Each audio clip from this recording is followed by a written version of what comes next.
Siguro nga'y nasanay na tayo sa mga karagatan at ilog na hindi gaanong malinis. Lagi na lang may plastic. Kaya nga ba, ikinamamangha at ipinagtataka ang tinaguriang cleanest water in the Philippines ng Barobo, Surigao del Sur na iniuugnay din sa mga Siyokoy? Kung mga travel vlogger ang tatanungin, ang isa raw sa pinakamalinis na ilog sa buong Pilipinas, matatagpuan sa probinsya ng Surigao del Sur.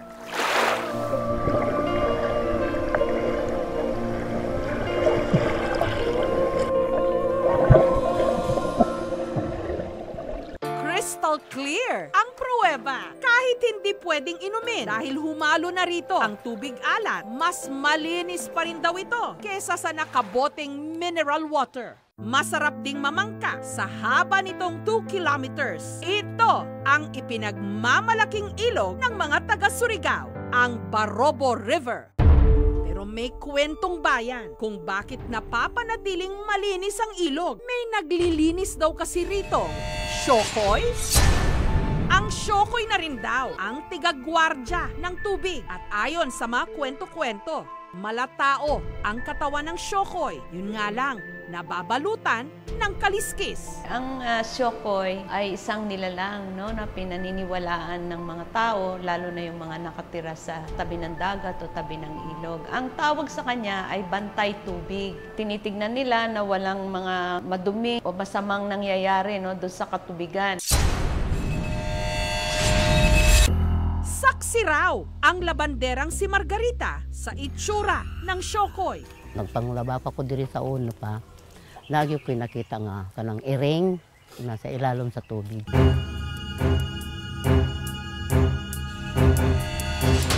Siguro na siya kay nga nung naaman sa ilalom sa tubig. Ito naman ko diri dati good o nya santod sa akong trabaho bisag magabihan ko amapon na gabian. Si Marnesito naman, minsan na raw niyang narinig ang Siyokoy. Sayran ako nga siya naligo, langoy, pero hindi ko nakita tsura. Ang tubig lang umalon. Tila umahon at sinundan pa nga raw siya nito. Ang ilala nga, nagpasabot ko sila nga, naagid sila diha, na wala magpasipala. Ang dati naman daw kasambahay ni Bong na si Nati, naging nobyo pa nga raw ang Siyokoy at ang kanila raw naging tagpuan sa ilog mismo. Sabi ng lola ko, yung yaya ko, niligawan siya nung Encanto, mala Siyokoy daw. Gusto siyang ibahay na dyan sa may Balete, mula nung palengke, sinusundo ng Encanto hanggang dito. Sumakay daw sila ng speedboat, kaso kung makita mo naman, lumalangoy lang siya. Pero wala na si Nati, sumakabilang buhay na para sana mahingan ng testimonya. Ang trabahador naman ng lola ni Bong na si Gaspar, ginantihan pa nga raw ng Siyokoy matapos putulin nito ang puno malapit sa ilog kung saan daw nanirahan ng Siyokoy. Pagkatapos nung pinagpuputol niya yung mga baliti dito, sinunog niya yung bahay ng lola ko. Ang rason, marami daw daga. Wala namang kadaga-dagaan sa bahay. Diretso na yun, nabaliw na siya. Matapos daw putulin ni Gaspar ang puno, bigla na lang itong nawala sa sarili.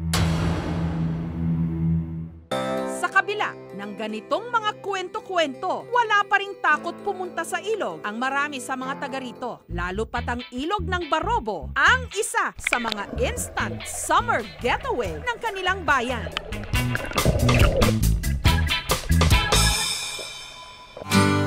Sa dulo ng ilog, ang pinanggagalingan ng tubig ng Barobo, ang Bugak Cold Spring. Mula sa Barobo, Surigao del Sur, TKMJS na yan!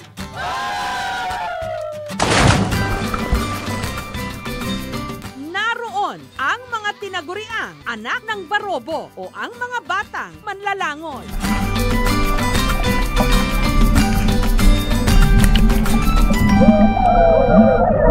Dahil parang nasa bakuran lang nila ang mga paliguan, ang mga bata, basta na lang daw itinatapon sa ilog para matutong lumangoy.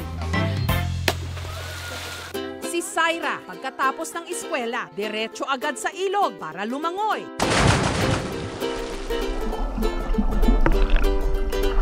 Athlete swimmer kasi siya ng kanilang eskwelahan. Kaya naman siya naging scholar. Inanggit sa rangit dito sa papa. Yara kong git sa diri sa buga hantod na kabalo ko langoy, yara kong gika ng kapakapa. Hantod sa makabalo ko naanad ko diri sige ra dan ko gligo diri sa bugak.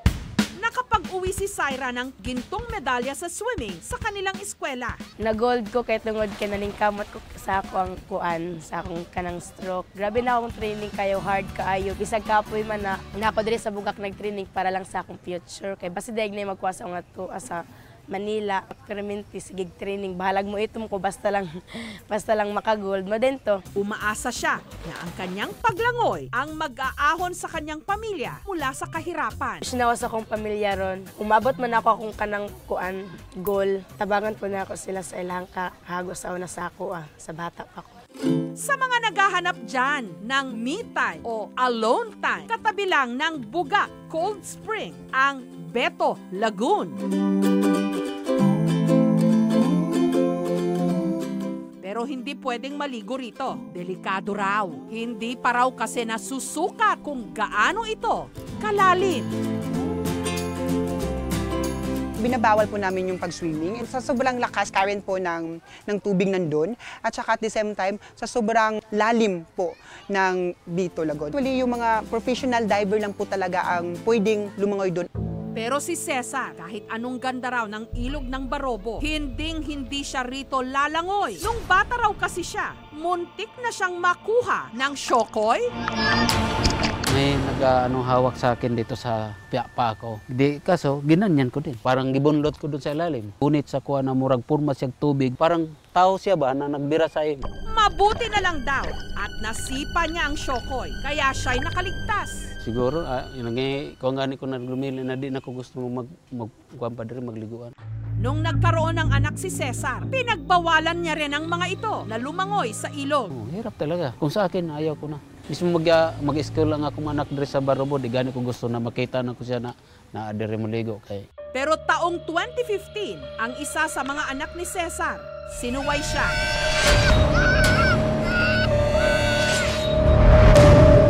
Nalunod ito at ang paniniwala ni Cesar, ang kumuha sa kanyang anak, walang iba kundi ang syokoy. Syokoy gud nakuha sa iya. Gi-rescue na ko, gitabang na ko akong anak, kulob na. Hayang lutaw na sa tubig. Kaya naman ngayon, todo ingat si Cesar sa kanyang mga anak. Dapat gani, ako na lang gikuha kung sa akong anak. Sayangan ko sa akong anak, kaysa gamay pag iatiman na ito ang tumandako. Pero paglilinaw ng LGU o ng Local Government Unit ng Barobo, ang mga kwento tungkol sa syokoy hindi pa napapatunayan. Nananatiling mga kwento-kwento o puro testimonya lang. Yung mga sabi-sabi na may haka-haka na may nanghugot, attributed yun sa features ng stream kung saan may kuweba na maaring factor kung bakit parang hinuhugot tao na naliligo sa lugar. I just want to clarify po na yung mga tao po na nalulunod dito, hindi po sila nalulunod dahil po sa may mga syokoy o anong pang kababalaghan dito. Nalulunod sila dahil first, hindi sila marunong lumangoy. Sa sobrang lamig na tubig natin, napupulikat sila. Kung hindi ka marunong lumangoy, may life jacket naman para safe naman po yung paglangoy nyo. Sa mga pupunta, huwag kayong maniwala sa mga sabi-sabi kasi mga haka-haka tungkol sa mga syokoy ay hindi naman totoo. Produkto lang ito ng imahinasyon.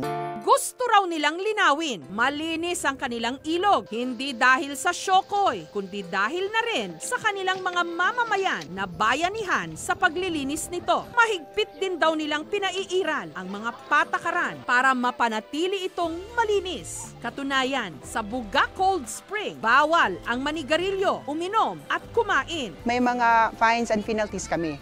Naghahalaga ito ng 500 to 2,500 at saka community service. Para masiguro namang ligtas ang mga lumalangoy, may mga rescuer at pinarerentaha life vest. Nakahanda rin daw sila sa pagdagsa ng mga turista, lalo na ngayong summer. May mga staff kami dito na sila yun talagang tumutulong para maging mapanatiling malinis itong lugar na ito. Totoo man o hindi, ang mga kwento-kwento tungkol sa syokoy sa ilog ng Barobo, isa ang klarong-klaro. Malinis ang kanilang ilog dahil may disiplina at malasakit ang mga taga rito. Doon wala nang kailangan pang pagdebatihan.